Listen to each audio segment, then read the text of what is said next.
Hey, coaches and athletes, hate to say this, but more than likely the way that you learned human muscle anatomy is incomplete. I'm going to tell you why.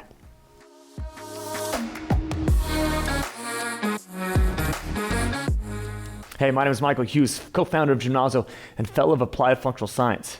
And I learned over the past decade that human muscle anatomy and the way that it's taught traditionally through universities, through textbooks, is just a fraction of what's really going on. And these inconsistencies in education are not serving your training and conditioning or your clients' programming and progression very well. I'm going to deep dive on how we view and how the human anatomy should be viewed in its full spectrum approach in 3 dimensions, and how it can be applied to actual physics of movement and human potential. I'm going to dive in and explore especially how one particular muscle group is really being mistaught. So get ready to dive in, learn a lot about how the human body works in application to daily life. I'm excited to share it with you. The problem starts with how we're taught human anatomy. And the traditional textbooks and the university systems and the professional learning environments that we're in are all coming from the same understanding, is that the human body, it's the way that it's been taught, is from a dead person. It's laying down on a table. It's a cadaver. And when they first started to understand how the movements of the body happen via the muscles' connection to the bones, they pulled on someone who was laying down, either prone or supine, or on their stomach or on their back. And they said, wow, if I pull on this muscle, look what happens. And that is the biggest issue that we have to understand and come to grips with, is that that's not how the muscles really work the vast majority of the time. Well, how do the muscles work the vast majority of the time? Well, just as I am now, standing upright. I'm alive. I'm not on a table. I'm being influenced by real life physics. A few of them, well, gravity. It's forcing me down into the ground. But the cool thing is I have this opposing force. It's called ground reaction forces. It's pushing me back up. And what allows me to move and groove is essentially the mass of my body and the momentum that comes with this mass moving. That's not how textbooks teach muscle anatomy. And that is, again, I'm going to say it again and again, why we are not training our bodies that well or training our clients' programming or their movement that well. So let's unpack especially the hamstring, because that's something that is super understood, at least what I thought it was, and has where it starts, where it goes, and how it moves the bones around it. So when we unpack an example like the hamstrings, the way that I was taught it is that the hamstrings essentially do one major job. They flex the knee and they extend the hip. And those 2 motions I've seen been taught just the way that I just talked about it over and over again. But that is such, again, a limited scope of what they do. And here's why. It doesn't just do that. In fact, the hamstrings don't do just what I just did in function that much at all, at least not in that limited range. And the hamstrings don't just extend the hip from a neutral to a posterior or backwards position in that range that much. And that is only one dimension of movement. That would be called the sagittal plane, or the forward and back plane. The hamstrings, if you take a look at them, actually have this oblique type of attachment point. They start at the sit bone of the pelvis, and they work their way down to either side of the tibia and fibula. They cross not only the hip joint, but the knee joint. And if you look from their attachment, they all share a common starting point. And then they bifurcate, or they split, they fork, and they go in 3 different endpoints. And if you look at how they actually split, right, that obliquity to them, that curvature to them, it really looks like they affect 2 other planes of motion significantly. And that would be the side-to-side plane, or the frontal plane. And if you really follow those fibers and how they work and they move, they spiral in and around, and that way they move is the effect of the transverse plane, or the turning or rotational plane. And that is the biggest piece that was missing from my training for years. And once I understood this, Oh, it unlocked not only more performance, but huge recovery, restoration, and therapeutics from knee, lower back, ankle pain that my clients really had this problem with, and I now had a whole different way of viewing it, and therefore problem solving or reverse engineering their biomechanics to give them the life and movement that they really, really wanted. So if we think about going back how I was taught, right? Flexing of the knee, extending of the hip, and you look at all the exercise equipment that's been developed and been essentially sold over the millions of dollars in our health clubs today, you see the hamstring curl machine, right? And there's two ways that's been done. One from a seated position, or one from a prone position, or laying on your stomach position. And it really teaches the hamstrings to do that, to flex at the knee. Right? If I'm seated down, I'm extended, and I bring that heel back underneath me. And then if I'm laying on my stomach, and I really bring that bar on my ankle and bring it back towards me, it definitely strengthens my hamstrings, without a question. That is true. But what it's teaching my hamstring to do is to be strong in isolation, not in contact with this ground that my foot interfaces with every single time that I move. At least the vast majority of our athletes. Swimmers, I get it's different. I get there's some other ones that are different, but the vast majority of us, our foot is touching the ground. And the biggest problem with that is that when the hamstrings are taught in an open space, right? Or we call it an open chain, the nerves that move with that muscle are also trained to be effective that way. So let's say you can do a hamstring curl, 150 pounds, right? You got this beefy hamstring. What is missing is how the foot contacts the ground is like this, and is like that. And the hamstring therefore affects its angle of tension differently when our foot is on the ground and we're striding through to go sprint or to climb some stairs or hike up a mountain. And the hamstring says, wait a minute, this is not the same as me laying prone or me sitting in a chair and bringing my heel back. It's just not. The software and the hardware are not compatible in that way. So we have to start training the hamstring in the way that it's designed to be used, in contact with the ground. So how do you do that with a traditional pulley-based machine? I'm sorry, guys, you can't.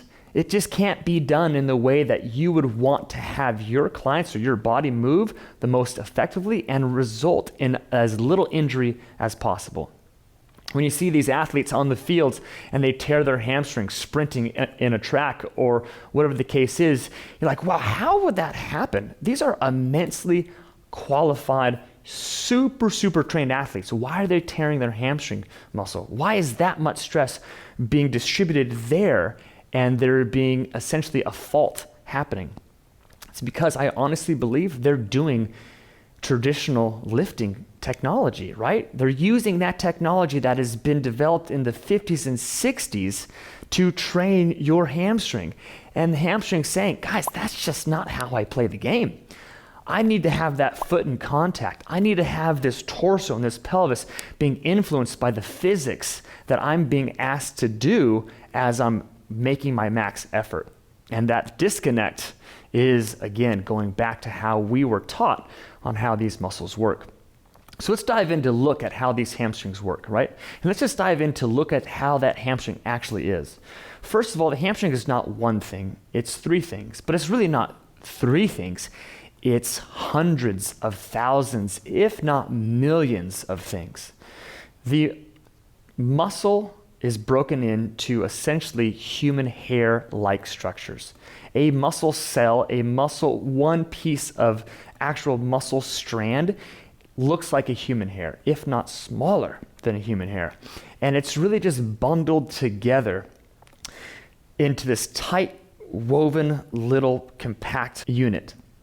And that unit has the ability to not only fire one of those human hairs, if you want to look at it that way, one of those muscle cells, or all 100,000 of them. And that's how dynamically awesome the human body is.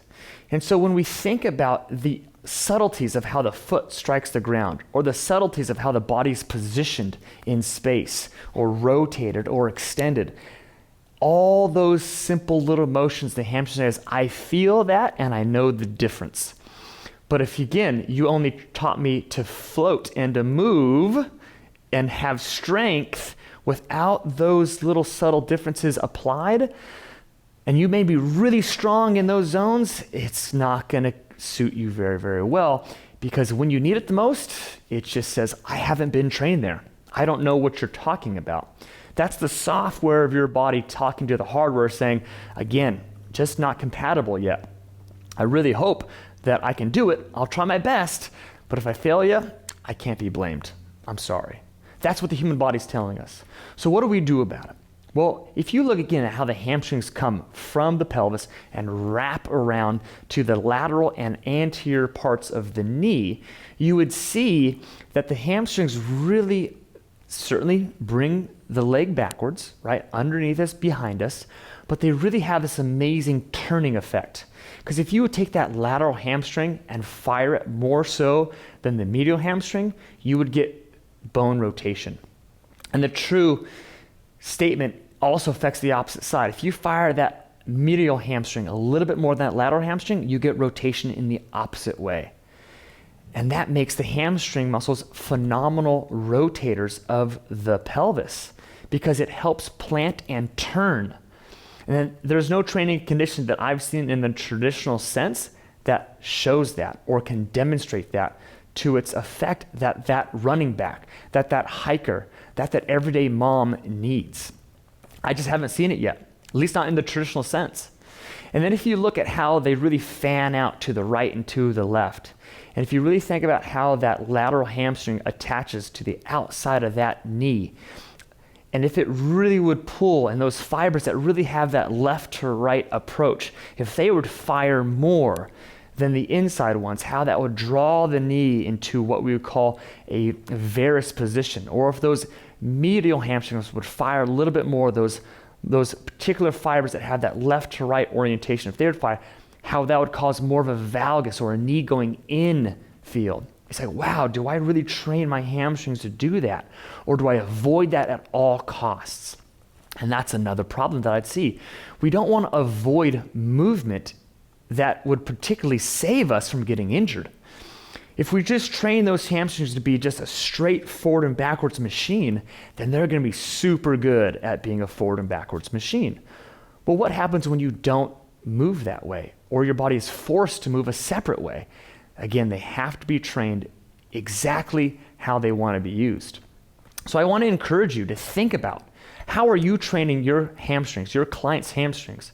Are you always having them float off the ground as the foot is in open space?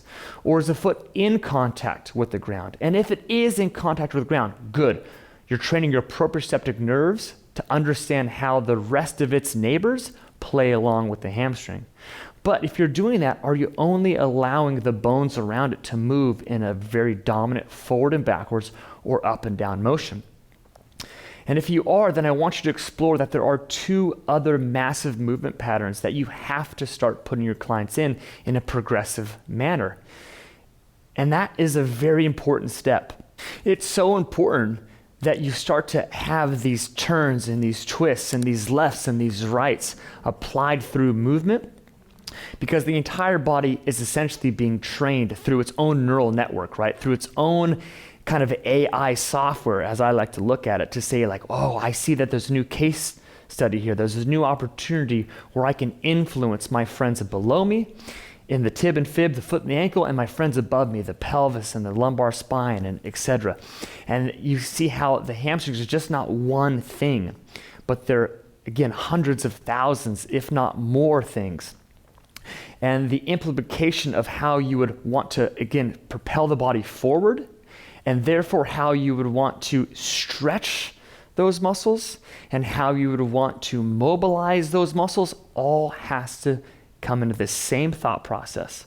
I need to have physics be present. I need to have real world physics be present if I want to optimally train those connective tissues. So that means when I stretch, should I lay on my back and put a strap and pull my leg back? I would say no. That's not the best way to do it. In fact, that is one of the worst ways to do it. Should you not do it? No, that's not the case. It certainly has some benefit. But I don't like to just have some benefit. I want to have the most amount of benefit with my time, because I can only train relatively 1 hour per day. You can only train your clients relatively 1 hour per day. So do you just want to get some of it, or do you want to get the best value you possibly can? So having your foot in contact with the ground, or having at least your knee in contact with the ground, and having your upper body in open space that's being affected by the physics of our real world is going to suit your hamstrings in such a more incredible way that you will see gains that are well beyond what you've ever thought about. Because again, your scope has now been added into not just a 1D, but a 2D, but a 3D spectrum. And with that, it's like playing Super Mario Brothers on your Nintendo. And then, well, if you've ever did that before, and then go into like this virtual reality, right? You're like, oh my gosh, this is what's possible. And like, yes, this is what's possible. So with that, if you want to think like this, if you want to have this kind of concept of what I've been talking about, this multidimensionality about our human anatomy, we've developed a course to have trainers think about movement in a whole different way.